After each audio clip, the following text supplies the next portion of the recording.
इनेलो के प्रदेशाध्यक्ष नफे सिंह राठी पानीपत में रणबीर देशवाल के घर पहुंचे, जहां पर उन्होंने कहा कि रणबीर देशवाल आजकल सामाजिक कार्यों में तो लगे रहे लेकिन राजनीति से दूर रहे। तो उन्होंने रणबीर देशवाल से कहा कि अब राजनीतिक रूप से कार्य करने का समय आ गया है और अब आप इनेलो में शामिल हो जाओ। अब देखना यह होगा कि रणबीर देशवाल क्या निर्णय लेते हैं। इसी के साथ उन्होंने इनेलो प्रमुख अभय चौटाला को किसानों का सच्चा हितैषी बताते हुए कहा कि कोरोना के दौरान किसी ने भी किसानों के हित में कोई भी कार्य नहीं किया, केवल और केवल उनकी आवाज को प्रमुखता से उठाने में अभय चौटाला सबसे अग्रणी रहे। उन्होंने कहा कि इनेलो का परिवार लगातार बढ़ रहा है और बसपा के लगभग सभी पदाधिकारी किसी और पार्टी में शामिल न होकर उन्होंने इनेलो को ही चुना है, जो कहीं न कहीं इनेलो की विश्वसनीयता को दर्शाता है। इस लॉकडाउन के दौरान बसपा के भारी संख्या में कार्यकर्ता व पदाधिकारी इनेलो में शामिल हो चुके हैं। इसी प्रकार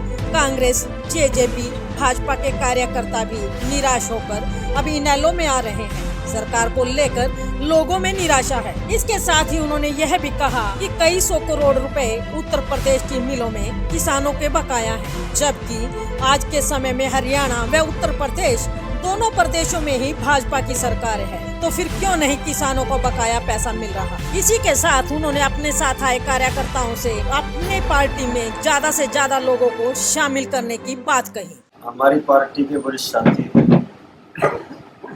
भाई रणबीर सिंह देशवाल, हम उनके पास आए थे कि जो वो किसी वजह से राजनीति से एक किस्म से मैं देखूँगा सामाजिक काम में लगे रहे, लेकिन राजनीतिक तौर पे थोड़ा सा आराम कर रहे थे। तो हमने कहा भाई अब पार्टी में काम करने का टाइम आ गया, आप पार्टी में आओ, पार्टी को चुनी आप जैसे पुराने योद्धा होगी। और उन्होंने भाई बात को मान्य कहा कि हम अपने साथियों से सलाह मशवरा करके आगे प्रोग्राम में। देखिए, सही बात तो ये है कि ये बीमारी है तो बहुत खतरनाक, लेकिन डरा फालतू दिया लोगों को, डरा ज़्यादा रखा है।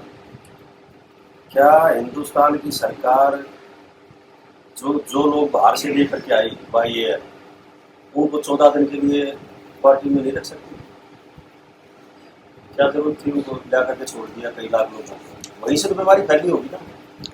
तो अब इस किस्म के जो हालात हो रहे हैं इंडिया में, ये होने ही नहीं थे अगर ये काम करते थे। तो हो जाते क्या? बाहर के लोगों से तो फैली है, इंडिया की बीमारी है नहीं, तो ये नहीं होनी चाहिए थी ना। दूसरी बात ये है कि विशेष तौर पर नॉर्थ इंडिया की बात कर रहा हूँ, हरियाणा, पंजाब, यूपी का एरिया, राजस्थान का, इन लोगों की इम्यूनिटी पावर बहुत अच्छी है। मैं अभी एक हफ्ता पहले मैं विज साहब का बयान पढ़ रहा था अखबार में, उस टाइम तक 24 आदमियों की डेथ हुई, तो उन्होंने बाकायदा आंकड़े देकर के कह रखा था कि 24 आदमियों में से 23 आदमी वो है जो पहले से ही भयानक बीमारी से बीमार थे। 24 में से 23।